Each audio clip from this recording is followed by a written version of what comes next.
Welcome back to the another class of bio learning YouTube channel. তোমরা সবাই জানো যে আমাদের ক্লাস 11 এর যে ক্লাসটা কন্টিনিউ হচ্ছিল, আগের দিন আমরা টেকনিক্যাল ফল্টের জন্য ক্লাসটাকে কন্টিনিউ করতে পারিনি। তো আজকে আমরা আবার চলে এসেছি আমাদের ক্লাসটাকে কন্টিনিউ করার জন্য। তোমরা জানো সবাই যে আমাদের যে ক্লাসটা চলছিল সেটা হচ্ছে mechanism of water absorption by the root, মূলের দ্বারা জল শোষণের যে পদ্ধতি, সেই পদ্ধতিগুলো নিয়ে আমরা আলোচনা করছিলাম এবং আশা করছি তোমরা সবাই আগের ক্লাসটাকে ফলো করেছো, এবং যদি কেউ ফলো করে না থাকো তাহলে তোমরা প্লে লিস্ট পেয়ে যাবে। প্লে লিস্টে গিয়ে বায়োলার্নিং ইউটিউব চ্যানেল সার্চ করলেই তোমরা পেয়ে যাবে, সেখানে প্লে লিস্ট আছে ক্লাস 11 এর ট্রান্সপোর্ট প্ল্যান, সেখান থেকে পেতে পারো। এবং শুধু তাই নয়, আজকে যে ভিডিওটা তোমরা দেখছো এই ভিডিওটা ডেসক্রিপশনে কিন্তু আগের ভিডিওগুলোর লিংক প্রত্যেকটা দেওয়া থাকবে, তো তোমরা সেখান থেকে সার্চ করে নিতে পারো। তো চলো আগের দিনের ক্লাসটা তোমরা কন্টিনিউ করো, আগের দিনের ক্লাসটা দেখে আসো, দেখে এসে আজকের ক্লাসটাকে কন্টিনিউ করতে শুরু করো। আর এখনো পর্যন্ত যারা ক্লাস ফলো করে যাচ্ছ অথচ চ্যানেলটিকে সাবস্ক্রাইব করোনি, তাদের কাছে একটাই রিকোয়েস্ট থাকবে, তো তোমরা অবভিয়াসলি চ্যানেলটিকে সাবস্ক্রাইব করে দিও। আর তার সাথে সাথে যদি ভিডিওটি ভালো লেগে থাকে বা ক্লাসটি যদি ভালো লেগে থাকে তাহলে ক্লাসটিকে শেয়ার করো এবং লাইক করো। তো চলো আজকের ক্লাস আমরা শুরু করি। যেখানে প্রথমেই আছে সেটা হচ্ছে mechanism of water absorption by the root, উদ্ভিদের মূলরম দ্বারা যে জল শোষণের যে পদ্ধতি, সেই পদ্ধতিটা কি কি হতে পারে না, দুটো পদ্ধতিতে উদ্ভিদ জল শোষণ করতে পারে।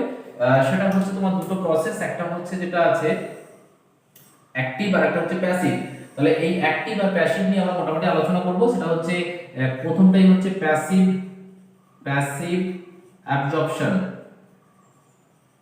অ্যাবজর্পশন, আর যেটাকে বলা হচ্ছে তোমার নিষ্ক্রিয় পরিবহন নিষ্ক্রিয় পরিবহন। আর দু নম্বর যেটা আছে সেটা হচ্ছে তোমার অ্যাক্টিভ অ্যাক্টিভ অ্যাবজর্পশন অ্যাবজর্পশন বা সক্রিয় পরিবহন সক্রিয় পরিবহন। এই সরি সরি সরি একটু ভুল লিখলাম, পরিবহন না, অ্যাকচুয়ালি অ্যাবজর্পশন লিখছি, তো সরি, শোষণ হবে এটা, এখানেও ভুল লিখেছি। এটা হচ্ছে শোষণ হবে, সক্রিয় শোষণ, নিষ্ক্রিয় শোষণ, আর এটা হবে সক্রিয় শোষণ। তাহলে এই সক্রিয় এবং নিষ্ক্রিয় যেটা সম্পর্কে আমরা অলরেডি আগে একটা ধারণা তৈরি হয়ে গেছে। নিষ্ক্রিয় শোষণের বা পরিবহন এবং সক্রিয় পরিবহনের ক্ষেত্রে আমরা ধারণাটা অলরেডি তৈরি করে নিয়েছি। সেটা হচ্ছে নিষ্ক্রিয় পরিবহনে বাহ্যিক কোনো শক্তির প্রয়োজন হয় না, বা বেশি ঘনত্ব থেকে কম ঘনত্ব দিকে যায়, দ্যাট ইজ নিষ্ক্রিয় বা এক্সটার্নাল এনার্জি প্রয়োজন হয় না।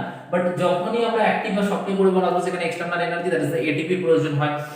সেই জায়গাগুলো আমরা দেখব।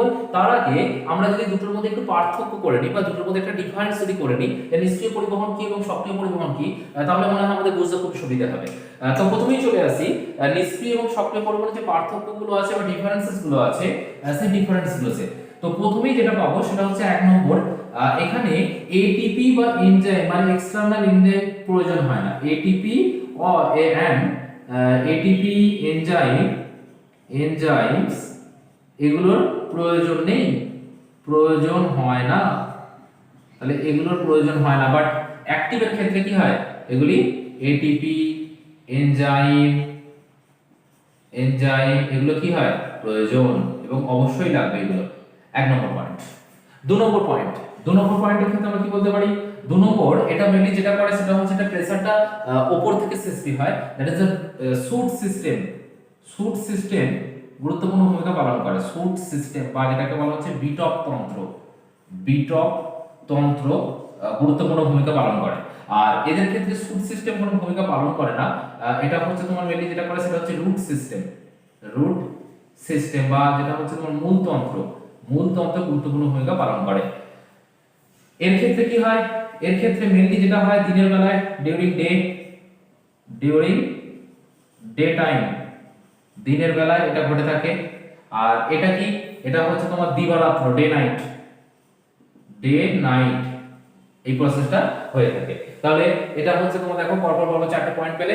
আরো একটা পয়েন্ট আমরা বলবো, সেটা হচ্ছে এখানে যেহেতু দিনের বেলা হয় এবং ট্রান্সপিরেশন পুল বা বাষ্পমোচন খুব গুরুত্বপূর্ণ ভূমিকা পালন করে। বাষ্পমোচন টার্ম বা ট্রান্সপিরেশন পুল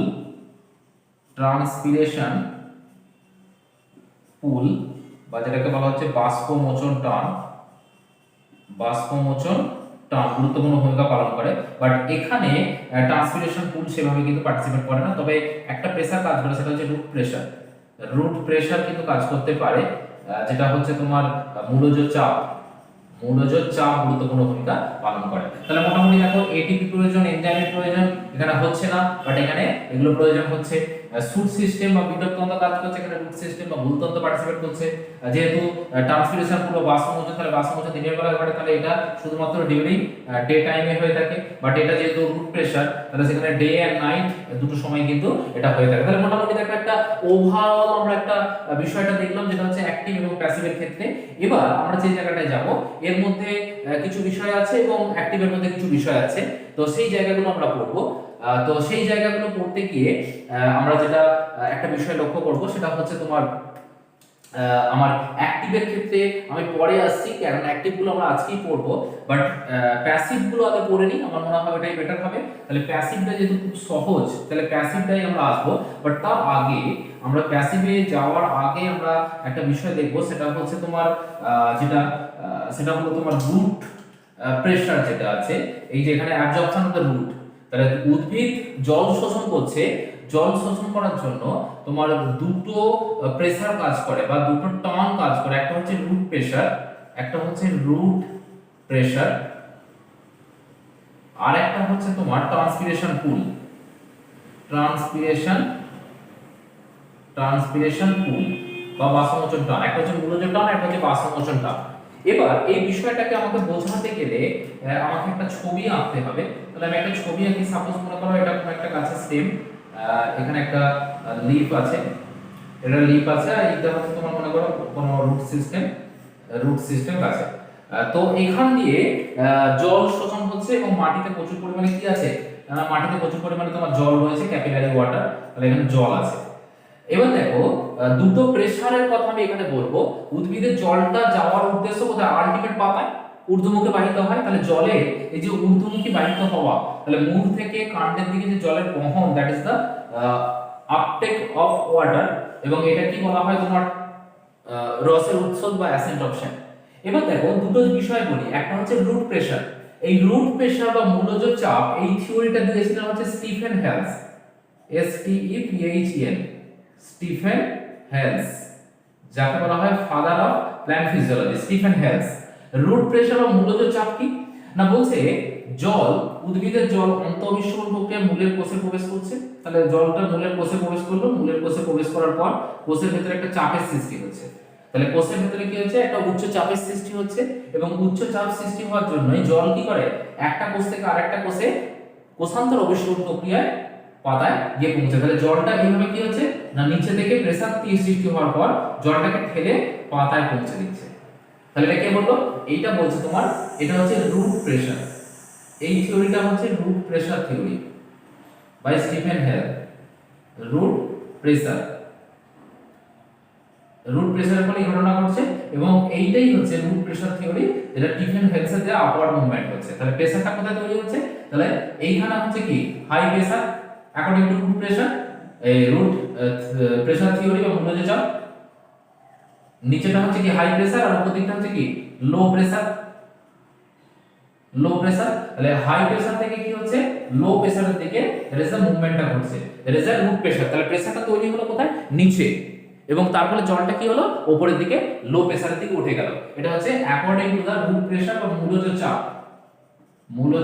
চাপ এই পদ্ধতিতে। বাট অন্য আরেকটা যেটা থিওরি আছে, যেটাকে ট্রান্সপিরেশন পুল থিওরি বা বাষ্পমোচন টান বলা হয়। বাষ্পমোচন টান, যেটা কে দিয়েছিলেন? Dixon and Joly. এই দুজন সায়েন্টিস্ট ডিকসন এবং জলি মিলে ট্রান্সপিরেশন পুল থিওরি দিয়েছিলেন। তারা বলছেন কি, তারা বলছেন পাতার মধ্য দিয়ে জলটা বাষ্পাকারে, তাহলে যে পাতার মধ্যে যে জলটা আছে, জলটা কি হচ্ছে ওয়াটার ভেপার বা বাষ্পাকারে নির্গত হয়ে যাচ্ছে, যেটাকে কি বলা হচ্ছে বাষ্পমোচন, তাই তো? তাহলে বাষ্পমোচনের ফলে জল পাতা দিয়ে বেরিয়ে গেল, বেরিয়ে যাওয়ার ফলে এখানে একটা টান বা ঘাটতি দেখা দিচ্ছে জলের, ফলে সে কি হচ্ছে, পাতার কোষগুলি তোমার কাণ্ডের জাইলেম বাহিকা একটা টানের সৃষ্টি করছে। কাণ্ডের জাইলেম বাহিকা জলের ঘাটতি দেখা দিলে মূলের জাইলেম বাহিকা একটা জলের টানের সৃষ্টি হচ্ছে। মূলের জাইলেম বাহিকা থেকে মূলরম দ্বারা জল শোষণ হচ্ছে সেই টানের ফলে। তাহলে টানটা অ্যাকচুয়ালি সৃষ্টি হচ্ছে কোথায়? উপরে। তাহলে উপরে টানটা সৃষ্টি হওয়ার জন্য টানটা উপর থেকে নিচের দিকে ক্রিয়েট হচ্ছে, ফলে নিচের থেকে আস্তে আস্তে জলটা কি হচ্ছে, জলটা উপরের দিকে উঠছে।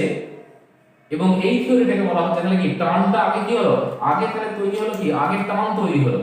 তাহলে ট্রান্সপিরেশন পুল বা বাষ্পমোচন টান তৈরি হলো আগে উপর থেকে নিচের দিকে, যার জন্য কি হচ্ছে জলটা এই বরাবর উঠছে। তাহলে এইটা হচ্ছে কি প্রেসার, এটা হচ্ছে প্রেসার, আর এইটা হচ্ছে কি তোমার জল। তাহলে জল উঠছে প্রেসার সৃষ্টি হওয়ার জন্য। এবার আমায় বলো কোনটা বেশি এফেক্টিভ হবে, উপর থেকে টান সৃষ্টি হওয়া দ্যাট ইজ দা ট্রান্সপিরেশন পুল, নাকি নিচে থেকে প্রেসার দিয়ে জলটাকে উপর দিকে তোলা যেটাকে বলা হচ্ছে রুট প্রেসার বা মূলজ চাপ। একটা উদাহরণ বলি তোমাদের কাছে, সেটা হচ্ছে ধরো কোনো একটা জায়গায় তুমি বা উঁচু কোনো একটা জায়গায়, মাটি থেকে উঁচু একটা জায়গা, সেটা একতলা বাড়ির ছাদই হোক না কেন বা দোতলা বাড়ির একটা ছাদই হোক না কেন, সেখানে একটা জিনিসকে তুমি মাটি থেকে বা ভূমি থেকে তুমি উপরের দিকে তুলবে, সেটা দুটো ভাবে তোলা যেতে পারে। একটা হচ্ছে নিচে থেকে জিনিসটাকে ছুঁড়ে উপরে তোলা যেতে পারে, 1 নম্বর প্রসেস। আর 2 নম্বর প্রসেস হচ্ছে সেই বস্তুটাকে উপর থেকে টেনে তোলা যেতে পারে, কোনো একটা ভারী দড়ি দিয়ে বেঁধে বস্তুটাকে বেঁধে উপর থেকে টেনে তোলা যেতে পারে। তাহলে দুভাবে বস্তুটাকে তোলা যেতে পারে, একটা হচ্ছে নিচে থেকে প্রেসার দিয়ে বা নিচে থেকে ছুঁড়ে দিলাম, আরেকটা হচ্ছে উপর থেকে প্রেসার দিয়ে তোলা। তাহলে কোনটা বেশি সুবিধা হবে? অবভিয়াসলি তোমরা যেটা বলছো সেটাই ঠিক, তাই তো? যেটা ভাবছো সেটাই ঠিক, সেটা হচ্ছে উপর থেকে টেনে তোলা। নিচে থেকে ছোঁড়াটা কিন্তু অতটা সোজা নয়, কারণ নিচে থেকে প্রেসারাইজড করে তাকে ছুঁড়ে দেওয়া একটা দোতলা বাড়ির ছাদ যদি হয়, সেটা অতটা সোজা কাজ নয়। কিন্তু উপর থেকে যত ভারী বস্তু হোক না কেন, উপর থেকে টেনে আমি সহজেই কোনো জিনিসকে তুলতে পারি। তাহলে ট্রান্সপিরেশন পুল থিওরি কি হচ্ছে? উপর থেকে টান সৃষ্টি করছে, আর রুট প্রেসার নিচে থেকে চাপ সৃষ্টি করছে। তাহলে অবভিয়াসলি ট্রান্সপিরেশন পুল থিওরি যেগুলো আছে সেগুলো বেশি এফেক্টিভ। কারণ যদি ছোট প্ল্যান্ট হয় বা যদি সার্ভ বা হার্ব আর স্মল ট্রি হয়, তাদের ক্ষেত্রে রুট প্রেসার কাজ করবে, কারণ লেন্থটা গাছের দৈর্ঘ্যটা ছোট হয়। বাট যখন একটা পাইন গাছ হবে বা দেবদারু গাছ হবে, তাই তো, বা ইউক্যালিপটাস গাছ হবে, সেই গাছগুলো তো বিশাল লম্বা, তাহলে সেখানে কিন্তু রুট প্রেসার থিওরি দিয়ে গাছের উপরে পর্যন্ত জল তুলতে পারবো না, তো কিছুটা তুলতে পারলো, কিন্তু বাকিটা হবে না। সেই জন্যই উদ্ভিদের জল শোষণের জন্য ট্রান্সপিরেশন পুল থিওরিটা widely accepted, given by Dixon and Joly, যেটা নিয়ে আমরা পরে পড়বো। এবং এই যে জলটা উঠছে, তাহলে মাটি থেকে জলটা যে উপরের দিকে উঠছে, এই জলটাকে উপরের দিকে ওঠার ঘটনাটাকে কি বলা হচ্ছে? Accent of sap, accent of sap, বা যেটাকে বলা হচ্ছে বাংলায় রসের উৎস, রসের উৎস্রোত। তাহলে এই অ্যাসেন্ট অফ স্যাপ বা রসের উৎসবটা খুবই গুরুত্বপূর্ণ একটা বিষয়। জলটা কি হচ্ছে? Upward movement of the water against the gravity is known as the accent of sap বা রসের উৎস। তাহলে নিষ্ক্রিয় পরিবহনে এইটা কি হয় না, বাষ্পমোচন টানটা খুব গুরুত্বপূর্ণ। তাহলে নিষ্ক্রিয় পরিবহনের জন্য আপনাকে বলাই হয়েছিল ট্রান্সপিরেশন পুল বা বাষ্পমোচন টান। এই বাষ্পমোচন টান কি? এই বাষ্পমোচন টানের ফলে জল উপরের দিকে উঠছে এবং এখানে ডিফিউশন প্রেসার ডেফিসিট বা ব্যাপন চাপের একটা ঘাটতি বা ডিফিউশন প্রেসার ডেফিসিট বা ব্যাপন চাপের ঘাটতি হচ্ছে। এই ব্যাপন চাপের ঘাটতি হওয়ার ফলে কি হচ্ছে? জলটা নাকি উপরের দিকে উঠছে। এবং এখানে জল বিভবের বা ওয়াটার পটেনশিয়ালের একটা ব্যাপার আছে। তাহলে এখান থেকে তিনি একটা সূত্র দিয়েছিলেন, সেই সূত্রটা যদি আমরা একটু দেখে নিই, সেটা হচ্ছে কে দিয়েছিলেন সেটাই তো বললাম না, তো দিয়েছিলেন বিজ্ঞানী ক্র্যামার। বিজ্ঞানী ক্র্যামার একটা সূত্র দিয়েছিলেন, নামটা লিখে দিই, বিজ্ঞানী ক্র্যামার, CRAMER, ক্র্যামার, পরবলা আকার ময়াকার র, বিজ্ঞানী Kramer in the year of 1959 একটা সূত্র দিয়েছিলেন। তাহলে জল শোষণের হার, সূত্রটা এরকম, জল শোষণের হার, জল বা অ্যাবজর্পশন অফ দ্য ওয়াটার, জল শোষণের হার ইকুয়াল টু সাই মৃত্তিকা মাইনাস সাই মূল বা রুট ডিভাইডেড বাই রোধ, বা যেটা হচ্ছে রেজিস্ট্যান্স আর। তাহলে এইটা হচ্ছে তাহলে rate of the absorption of water. তাহলে এটাকে যদি আমি ইংলিশ ভার্সনে লিখি, তাহলে rate of absorption, rate of absorption absorption of water, জলে লিখে ছেড়ে দিলাম, equal to psi soil minus psi root divided by R, that is the absorption of water. তাহলে দুটো ভার্সনই পাবে, কারণ এটা both CBSE এবং WBC HSC বাংলা মিডিয়াম এবং ইংলিশ মিডিয়াম দুটো ক্ষেত্রেই প্রযোজ্য। তো যেহেতু যদিও CBSE ক্ষেত্রে এই চ্যাপ্টারটাকে বাদ দেওয়া হয়েছে ফর দিস প্যান্ডেমিক কন্ডিশন, যার জন্য এই সিলেবাসটাকে তারা যেহেতু সিলেবাসটাকে শর্ট করেছেন একটু, তো সেই জন্য এই চ্যাপ্টারটা বাদ গেছে। বাট যারা WBCH কাউন্সিলের আসলে যারা ইংলিশ ভার্সনে পরীক্ষা দেবে তাদের ক্ষেত্রে কিন্তু এটা খুব ইম্পর্টেন্ট একটা চ্যাপ্টার। তো সেখান থেকে জল শোষণের হারটা কি বলছে না, জল বিভব যত বেশি হবে, দ্যাট ইজ সাই আগেই বলে এসেছি, ওয়াটার পোটেনশিয়াল, জল বিভব যতটা বেশি হবে, তাহলে জল বিভব বাড়া মানেই তোমার কি হবে না, জল বিভব বাড়া মানেই তোমার যে জায়গাটা আমরা পাবো সেটা হচ্ছে যে তোমার যত বেশি পার্থক্য তত জল শোষণের হার বেশি, এবং যত কম পার্থক্য তত জল বিভবের হারটা কি হবে, তোমার কম হবে। তাহলে জল শোষণের হারটা কম হবে, তাহলে বিভব যত বেশি হবে জল শোষণের হার বেশি হবে, কারণ এটা সরল সম্পর্ক দেখতেই পাচ্ছি একটা। আর যত রোধ বেশি হবে, তাহলে রোধ মানে কি, বাধা বা ব্যারিয়ার। তাহলে রোধ সম্পর্কে আমরা মোটামুটি আমাদের একটা ধারণা রয়েছে যে উদ্ভিদের জল শোষণ তোমার বা ইলেকট্রিকের ক্ষেত্রে আমরা দেখেছি, ইলেকট্রিকের ক্ষেত্রে কি হয়, যত রোধ বাড়ে তত কি হয়, পরিবহন কমে, আর রোধ কমলে পরিবহনটা বাড়ে। তাহলে যত রোধ বাড়বে পরিবহনের হারটা কমবে, আর যত রোধ কমবে পরিবহনের হারটা তত বাড়বে, কারণ ব্যস্ত সম্পর্ক। তেমনি তাহলে বিভব প্রভেদের সাথে জল শোষণের হার সরল সম্পর্ক, বিভব প্রভেদ বাড়লে জল শোষণ বাড়বে, বিভব রোধ কমলে জল শোষণ কমবে। বাট রোধ যত বেড়ে যাবে, তাহলে বাধা যত বাড়বে, তাহলে জল শোষণের হারটা কি হবে, বাধাপ্রাপ্ত হবে বা কম হবে, আর রোধ কমে গেলে জল শোষণের হার বাড়বে। তাহলে মোটামুটি ক্র্যামারের এই সূত্রটা দিয়ে আমরা যদি তোমার পোটেনশিয়াল গুলো জানতে পারি, বা জল বিভবের পরিমাণগুলো জানতে পারি, বা কতটা পরিমাণ পার্থক্য তৈরি হচ্ছে সেগুলো যদি মানগুলো জানতে পারি, সহজেই জল শোষণ বের করতে পারবো। তাহলে মোটামুটি আমরা দেখো এটা বললাম আমরা কি, এটা হচ্ছে আমাদের প্যাসিভ ট্রান্সপোর্ট। আমাদের এবার যেগুলো আছে সেটা হচ্ছে অ্যাক্টিভ ট্রান্সপোর্ট। অ্যাক্টিভ ট্রান্সপোর্টের আমরা পার্থক্যটা দেখেছি বা বিষয়গুলো লক্ষ্য করেছি। এবার তাদের যে থিওরিগুলো আছে সেই থিওরিগুলো আমরা আজকের ক্লাসে দেখে নেব। তো চলো আমরা অ্যাক্টিভ ট্রান্সপোর্টের কি কি থিওরি আছে সেই জায়গাটা একটু দেখে নিই। দেখো আমরা অ্যাক্টিভ অ্যাবজর্পশন, যেটা আমি একটু আগে অ্যাক্টিভ ট্রান্সপোর্ট বলে ভুল করেছিলাম, অ্যাকচুয়ালি এটা আমার একটু বলার ভুল হয়েছিল। So active absorption not active transport. Active absorption বা সক্রিয় শোষণ যেটা আছে সেটার আমরা দুটো থিওরি দেখতে পাই।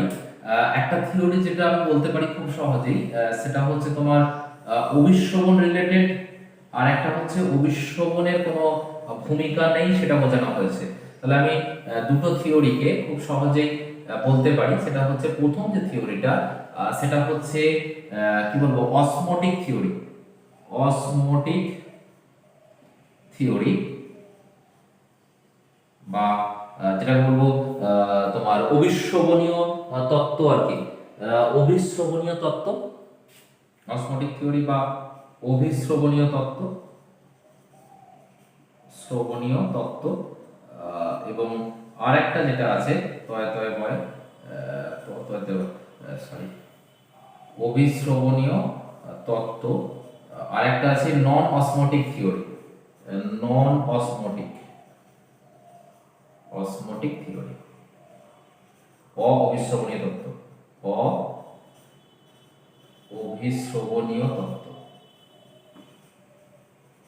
অভিশ্রবণীয় তত্ত্ব। তাহলে দুটো থিওরি আমাদের আছে, একটা হচ্ছে কি যেটা বলছে ডিপেন্ড অন অভিশ্রবণ বা অসমোসিস, আর এটা হচ্ছে নন অসমোটিক থিওরি। আমি দুটো বিষয়কে একটু একটু বলে যাব, এবং এটাকে প্রথমে অসমোটিক থিওরি বলে যাই। অসমোটিক থিওরি যেটা বলা হচ্ছে যে অভিশ্রবণ নাকি গুরুত্বপূর্ণ ভূমিকা পালন করে, যেটা অলরেডি আমরা আগের ক্লাসে পড়েছি যে মূলের কোষগুলোর মধ্যে অন্তঃবিশ্রবণ প্রক্রিয়া জলটা প্রবেশ করে, এবং সেগুলো কি হয়, কোষান্তর অভিশ্রবণ প্রক্রিয়া জলটা আস্তে আস্তে প্রবেশ করে। যেহেতু আমরা আগে এই জায়গাটা বলে গেছি, তাহলে আমি এই জায়গাটা নিয়ে আর বলবো না, এবং তোমরা বই পড়লেই বুঝে যাবে, কারণ আগের ক্লাসটা দেখলেও তোমরা বুঝতে পারবে। আমি আগের ক্লাসে ছবি এঁকেছিলাম কিভাবে যাচ্ছে, কোথায় যাচ্ছে, প্রথমে তোমার মূলরম থেকে, সেই জায়গাটা আমি একটু বলে দেবো, সেই জায়গাটা কিভাবে হচ্ছে সেটা বলবো। সেখানে এই যে থিওরিটা, এই থিওরিটা দিয়েছিলেন দুজন বিজ্ঞানী। একজন হচ্ছেন Atkins, ATKINS, Atkins in the year of 1916, আর একটা হচ্ছে Priestley, PRIESTLY, Priestley in the year of 1922। দুজন সায়েন্টিস্ট, এবং অ্যাটকিন্স এবং প্রিস্টলি এই তত্ত্বটাকে তোমার মর্যাদা দিয়েছিলেন, বা এই তত্ত্বটাকে মানে সমর্থন করেছিলেন যে অভিশ্রবণীয় তত্ত্ব কি না, অভিশ্রবণীয় তত্ত্ব না, অভিশ্রবণ প্রক্রিয়ায় প্রথমে কি হবে না, প্রথমে হচ্ছে তোমার সয়েল ওয়াটার। আমি যদি পথটাকে একবার দেখাই, যেহেতু আমরা আগে করেছিলাম সয়েল ওয়াটার, সেটা কি হচ্ছে অসমোসিস হয়ে কোথায় যাচ্ছে? ইউনিসেলুলার রুট হেয়ারস রুট হেয়ারসে গেল। রুট হেয়ার থেকে কোথায় যাচ্ছে? রুট হেয়ার থেকে তোমার এপিব্লেমা এপিব্লেমা থেকে তোমার চলে আসছে কোথায়? এপিব্লেমা থেকে চলে আসছে কর্টেক্স থেকে আসছে হচ্ছে এন্ডোডার্মিস এন্ডোডার্মিস থেকে তোমার জলটা চলে আসছে কোথায়? Vascular bundle actually vascular bundle বললে এখানে তোমার অ্যাকচুয়ালি উল্লেখ করে দেওয়া উচিত জাইলেম, কারণ ভাস্কুলার বান্ডিলের দুটো পয়েন্ট আছে বা দুটো প্রসেস আছে। তাহলে মাটি থেকে জলটা তোমার থ্রু এন্ডোঅসমোসিস, তাহলে এই প্রসেসটা মাঝখানে এন্ডোঅসমোসিস দিয়ে রুট হেয়ারে চলে এলো। রুট হেয়ার থেকে এপিপ্লেমা থেকে কর্টেক্স থেকে এন্ডোডার্মিস আপ টু এই পর্যন্ত যে জলটা আসছে, এই পর্যন্ত জলটা আসার জন্য কি হচ্ছে? এখানে যে প্রসেসটা কাজ করে সেটা হচ্ছে সেল টু সেল ট্রান্সপোর্ট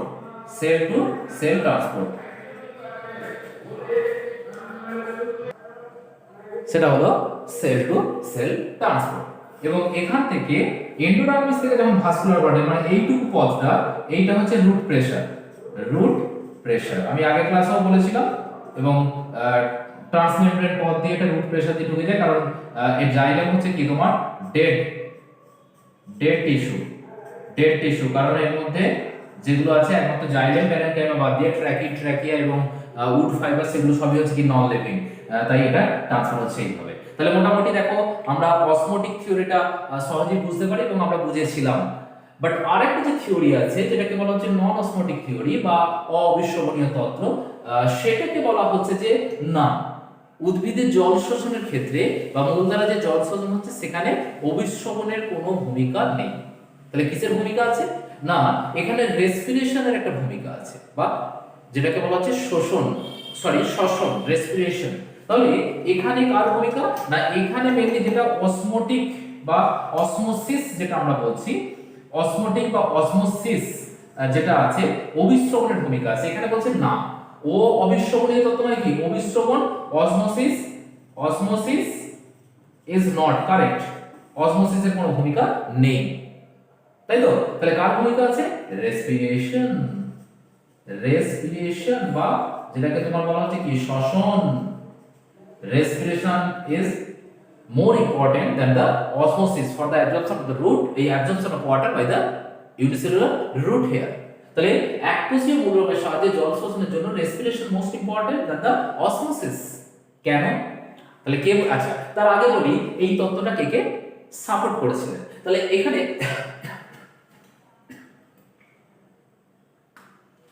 এই তত্ত্বটাকে সাপোর্ট করেছিলেন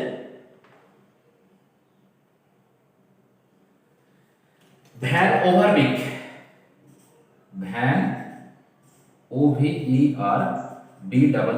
ওভারবিক, ইয়ারটা বোধহয় 1942 মোস্ট প্রবাবলি 1942, ভ্যান ওভারবিক। আর আরেকজন করেছিলেন সেটা হচ্ছে থিম্যান, আরেকজন বিজ্ঞানী এটাকে সাপোর্ট করেছিলেন থিম্যান, THIMANN, 1951। দুজন বিজ্ঞানী ভ্যান ওভারবিক এবং থিম্যান এই তত্ত্বটাকে সাপোর্ট করেছিলেন এবং তারা বললেন যে না, সত্যিই তাই, যে উদ্ভিদের জল শোষণের জন্য অসমোসিস বা অবিশ্রবণের কোনো ভূমিকা নেই, যা ভূমিকা আছে সব শ্বসনের বা রেসপিরেশন। তাহলে কি তারা প্রমাণ দিলেন? তাহলে শ্বসন প্রক্রিয়া তারা বললেন যে তাহলে যে উদ্ভিদে যে শ্বসন বা রেসপিরেশনের ভূমিকা আছে সেটা প্রমাণ করা যায় কি? না, যদি রেসপিরেশন প্রসেস বন্ধ হয়ে যায় বা রেসপিরেশন প্রসেসটা যদি বন্ধ করা যায় তাহলে কি হবে? শ্বসন প্রসেসটা বন্ধ হবে। তাহলে এই রেসপিরেশন প্রসেস বন্ধ করার জন্য তারা কি করলেন? না, তারা প্রমাণ করার জন্য, থিওরিটাকে প্রমাণ করার জন্য তারা কি করলেন? না, পটাশিয়াম সায়ানাইড দিয়ে দিলেন। পটাশিয়াম সায়ানাইড, তারা কতগুলো পরীক্ষা করলেন তারা। পটাশিয়াম সায়ানাইড যখনই দেয়া হচ্ছে তখনই কি হচ্ছে? এই পটাশিয়াম সায়ানাইড কি বলা হয়? Respiratory inhibitor, respiratory inhibitor. তাহলে রেসপিরেটরি ইনহিবিটর বা শ্বসন প্রতিরোধী বস্তু হওয়ার জন্য শ্বসন স্টপ। তাহলে রেসপিরেশন কি? রেসপিরেশন স্টপ হয়ে গেল। তাহলে রেসপিরেশন স্টপ মানে কি? জল শোষণ হচ্ছে না, উদ্ভিদের কোনো কাটা জায়গা থেকে জলের পরিবহন হচ্ছে না বা জল বের হচ্ছে না। তাহলে রেসপিরেশন যদি বন্ধ হয়ে যায় তাহলে উদ্ভিদের জল শোষণের হার জিরো। তাহলে প্রমাণ করলেন যে হ্যাঁ হতে পারে। তাহলে শ্বসন উদ্ভিদের জল পরিবহনটাকে বা জল শোষণ এবং পরিবহন দুটোই কি করে বন্ধ করে দেয়। তাহলে 1 নম্বর এভিডেন্স গেল এটা। 2 নম্বর এভিডেন্স আর কি করলেন, আর যেটা করলেন মাটিতে অক্সিজেনের পরিমাণ কমে গেলে বলছেন কি জল শোষণ কমে যায়। তাহলে অক্সিজেনের পরিমাণ কম, তাহলে মাটিতে O2 এর পরিমাণ কম থাকলে, এটি এর পরিমাণ কম থাকা মানে কি রেসপিরেশন কম হবে, রেসপিরেশন কম হচ্ছে। আর রেসপিরেশন কম মানে কি জল শোষণ কম, জল শোষণ কমে যাচ্ছে। তাহলে বলছে উদ্ভিদের মাটিতে যদি জলের পরিমাণ কম থাকে, তাহলে মাটিতে জলের পরিমাণ কম থাকলে মাটিতে অক্সিজেনের পরিমাণ কম থাকলে, কারণ রেসপিরেশনের জন্য আমার কি দরকার, রেসপিরেশনের জন্য অক্সিজেনের দরকার। তাহলে রেসপিরেশন কম মানে কি, তাহলে অক্সিজেন কম মানে রেসপিরেশন কম, রেসপিরেশন কম মানে জল শোষণ কম। তাহলে জল শোষণ কমছে কেন, মাটিতে অক্সিজেন কম ছিল বলে, এটা একটা প্রমাণ। 2 নম্বর। 3 নম্বর প্রমাণ এসো। 3 নম্বর প্রমাণ বলছে উদ্ভিদে তুমি যদি অক্সিন হরমোন দিয়ে দাও, তাহলে 3 নম্বর কি বলা হচ্ছে না, 3 নম্বর যেটা প্রয়োগ করা হচ্ছে অক্সিন, প্ল্যান্টের মধ্যে অক্সিন হরমোন দেওয়া হচ্ছে। অক্সিন হরমোন যদি ইউজ করো, তাহলে অক্সিন হরমোন ব্যবহার করলে উদ্ভিদের কি হয় না, উদ্ভিদের বিপাকীয়ার হার বেড়ে যায়, তাই তো। তাহলে metabolic activity, high metabolic activity, higher metabolic activity, higher metabolic activity. আর হায়ার মেটাবলিক অ্যাক্টিভিটি মানে কি তোমার হায়ার ওয়াটার অ্যাবজর্পশন,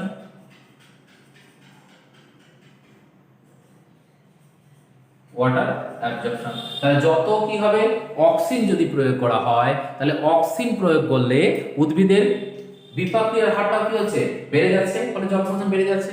তাহলে কি, আর অক্সিন কম মানে কি বিপাকীয়ার হার কম, মানে শোষণ হার কম, তাহলে শোষণ হার কম মানে জল শোষণের হার কম। তাহলে 3 নম্বর এভিডেন্স দেওয়া হলো। 4 নম্বর এভিডেন্স, শ্বসন আর জল শোষণ, তাহলে দুটোই মানে দুটো প্রসেস। একটা হচ্ছে তোমার কি, একটা প্রসেস হচ্ছে রেসপিরেশন, একটা প্রসেস, তাহলে এখানে এসো রেসপিরেশন 4 নম্বর বলছি, রেসপিরেশন আর তার সঙ্গে কি আছে and water absorption,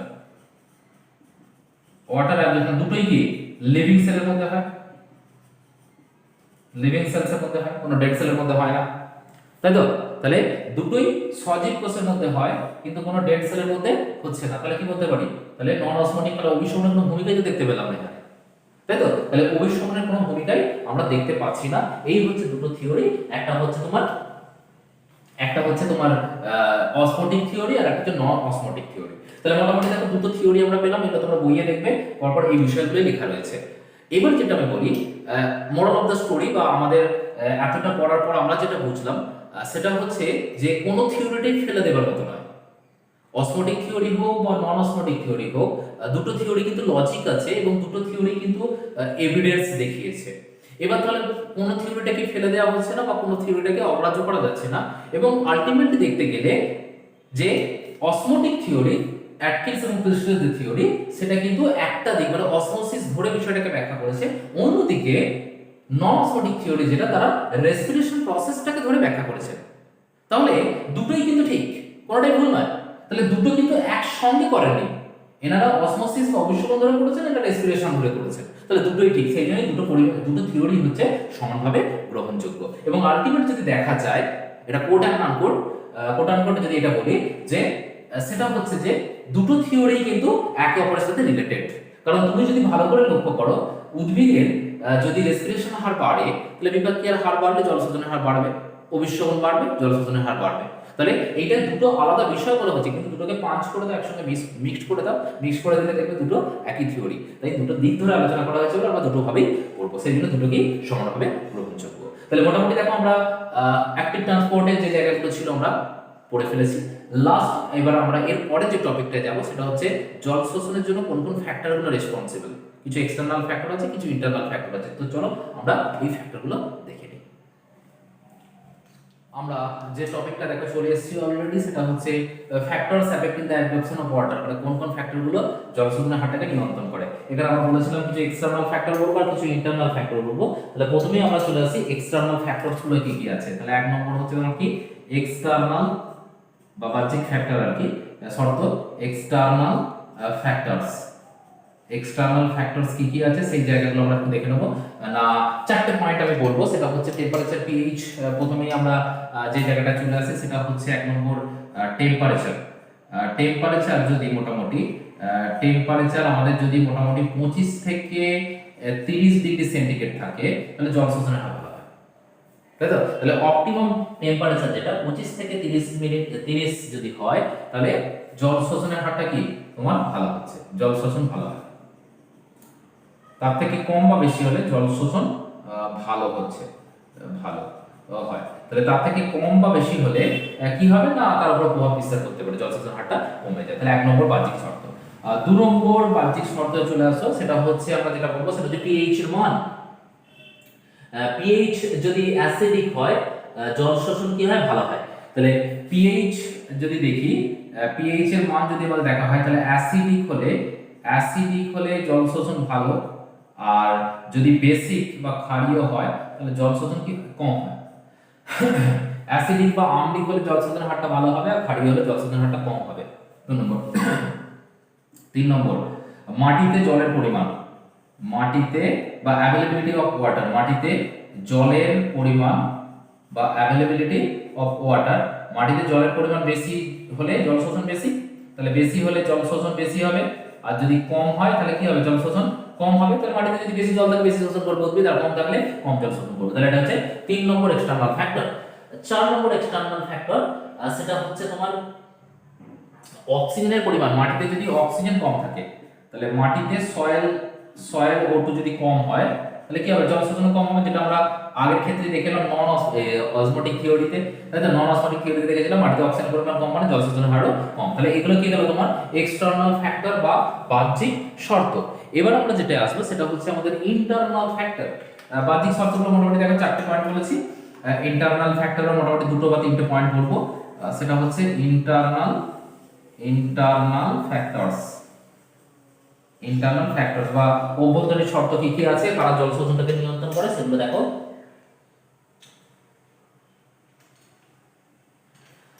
osmotic pressure, তাহলে এক নম্বর হচ্ছে OP, osmotic pressure of root hair. Osmotic pressure তাহলে অভিশ্রবণ চাপ, তার মূল রঙের অভিশ্রবণ চাপ অসমোটিক হেয়ার যদি বেশি হয় তাহলে হাই হলে জল শোষণের হার কি হবে, জল শোষণ বেশি হবে, আর যদি লো হয় তাহলে জল শোষণ কি হবে, কম হবে। তাহলে অভিশ্রবণ চাপ যত বাড়বে তত জল শোষণ বাড়বে, অভিশ্রবণ চাপ যত কমবে জল শোষণ কমবে। এটা হচ্ছে ফার্স্ট পয়েন্ট। সেকেন্ড পয়েন্ট বলা হচ্ছে বাষ্পমোচনের হার, বাষ্পমোচন টান। তাহলে আমরা যেটা আলোচনা করেছিলাম ট্রান্সপিরেশন পুল বা বাষ্পমোচন টান, ট্রান্সপিরেশন পুল যত কি হবে বেশি, তাহলে ট্রান্সপিরেশন পুল যদি হাই হয় তাহলে জল শোষণের হার কি হবে, হাই হবে, আর যদি লো হয়, লো হলে তোমার জল শোষণের হারটাও কি হবে, কম হবে। একইভাবে ট্রান্সপিরেশন পুল কেন, 4 নম্বরের রুট প্রেসার বলতে পারি, রুট প্রেসার। তাহলে একইভাবে অসমোটিক প্রেসার, ট্রান্সপিরেশন পুল এবং রুট প্রেসার যত বেশি হবে তত জল শোষণের হার বাড়বে। তাহলে এগুলো হচ্ছে তোমার কি ফ্যাক্টরস অ্যাফেক্টিং ওয়াটার অ্যাবজর্পশন। তাহলে মোটামুটি দেখো আমাদের পুরো টপিকটাই আমরা কমপ্লিট করলাম। ওয়াটার অ্যাবজর্পশন যেটা ছিল থিওরিগুলো বলে গেছি, মোটামুটি আশা করি তোমরা বুঝতে পেরেছো। আমি বিগত ক্লাসে কিছুটা বলেছিলাম, ওই ক্লাসে কমপ্লিট করবো বলেছিলাম বাট পারিনি, আজকের ক্লাসে এটাকে কমপ্লিট করলাম। তো আজকের ক্লাসটা আমরা এই পর্যন্তই শেষ করব, আর বেশি বিস্তারিত করব না। আবার একটা কথা বলি, যেটা হচ্ছে যাদের যা সমস্যা হবে তারা কমেন্টে জানিয়ে দিও, বা কমেন্টে আমাকে জানাতে পারো, আমি তোমাদের রিপ্লাই দিয়ে দেবো। আর তার সাথে সাথে বা কোনো প্রবলেম থাকলে আমি বুঝিয়ে দেবো। আর যারা ভিডিওগুলো ফলো করছো বা তোমার আমার ক্লাসগুলোকে ফলো করছো কিন্তু চ্যানেলটিকে সাবস্ক্রাইব করোনি, তাদেরকে আবারও বলছি, তাদের কাছে একটাই রিকোয়েস্ট, চ্যানেলটিকে সাবস্ক্রাইব করো এবং যদি ভালো লেগে থাকে তাহলে সেটাকে শেয়ার লাইক করো। আর তার সাথে সাথে তোমার যারা বুঝতে পারছো না তারা তো জানাচ্ছই, আর যারা পারছো সমস্যাগুলো যারা চেপে রাখছো, চেপে রেখো না, সমস্যাগুলো আমাকে বলো, যতটা পারবো আমি তোমাদের সাথে আলোচনা করবো বিষয়গুলো নিয়ে। আর যদি কোনো টপিক বাদ পড়ে যায় বা কোনো টপিক যদি পড়ানো না হয়ে থাকে সেগুলো আমাকে নির্দ্বিধায় জানাতে পারো।